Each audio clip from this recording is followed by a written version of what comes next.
Shanks is one of the top characters in One Piece, and considering he appeared so early and has had so many cool moments, it's no surprise that he's a fan favorite, of course. But there's always that one scene where people kind of question Shanks, and that was the scene where he lost his arm to the sea monster. Now, at first, it was assumable that maybe he lost it by mistake, maybe he wasn't paying attention, but after learning about hockey and all these different abilities, it's pretty much safe to say that he did not lose it by mistake, he did it intentionally. I have heard some people say that maybe he wasn't very strong at the time, or maybe he had just awakened Conqueror's Haki right there, but of course, when he returned to the New World, even Whitebeard was shocked that he lost his arm, so clearly he was pretty strong back then. I'm sure everybody has their own idea on why this happened, and have each drawn their own conclusions. Now, people who have read into the story a lot probably know that there are a lot of hints that give us sort of an understanding on why Shanks did this. And looking back at when this happened, it's pretty clear that this has impacted the entire story. Now, what Shanks said to Whitebeard when they met before Marineford was that he had wagered it or bet it on the new generation. And looking back at why he did it in the first place, it's pretty clear that it was a necessary action.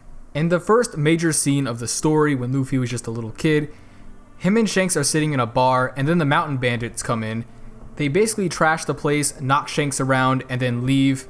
This makes Luffy mad since Shanks didn't do anything about it, so Luffy goes to fight him personally, and then almost gets killed by being thrown into the water. Now, there was a Sea King in the water that probably would have gotten Luffy even before he drowned, and I'm sure Shanks knew about this because he has observation haki. So he actually let the Sea King bite his arm off in order to show Luffy a very important moral lesson. And this is because Shanks knew exactly how Luffy was, and Luffy was exactly like his captain. Roger was consistently seen as a hothead in the New World and would constantly start fights with people, and if anybody challenged him, he would fight nearly to the death. Luffy had seemingly inherited Roger's will, and Shanks saw this, so he didn't really want Luffy to make the same mistakes that Roger made. So he actually gave up his arm in order to show Luffy the consequences of being reckless and what could have happened to him and how it could actually hurt other people in the process. Since he saw potential in Luffy to actually be the Pirate King, he wanted to teach Luffy to be humble, and the shock of seeing his arm torn off really drilled this into his head. And if Shanks hadn't taught him this, we could have been seeing a completely different Luffy right now. One that instead of saving people who might even be against him, would instead go around killing people and would actually maybe even kill his own opponents, since every past villain has ended up alive afterward. This is actually intentional considering the fact that Luffy even had Zoro save Smoker in Alabasta. And humility is part of what allows him to gather so many allies. The notorious scene in Mocktown where Luffy lets Bellamy beat him up really shows that Shanks' morals really were driven home in Luffy. And only when Bellamy reached the ultimate low of taking somebody else's pride did Luffy actually go over and beat him up. But even though he did this to Bellamy and humiliated him, Bellamy eventually saw him as a hero and really looked up to him. And let's not forget about Impel Down, where literally half of Luffy's old enemies joined sides with him. At first it was sort of out of obligation, but eventually they did do it out of their own will.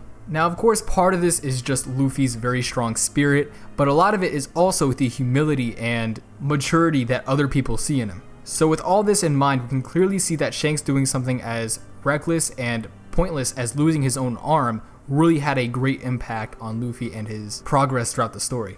Now, Shanks didn't do what many people think he did, which is try to turn Luffy into Roger. He actually tried to turn him into a better version, more respectable version. And the fact that Roger couldn't complete what he wanted to do, which is why he had to turn himself into Garp, and try to inspire a new generation of pirates who could fulfill what he couldn't, shows that this evolution was necessary.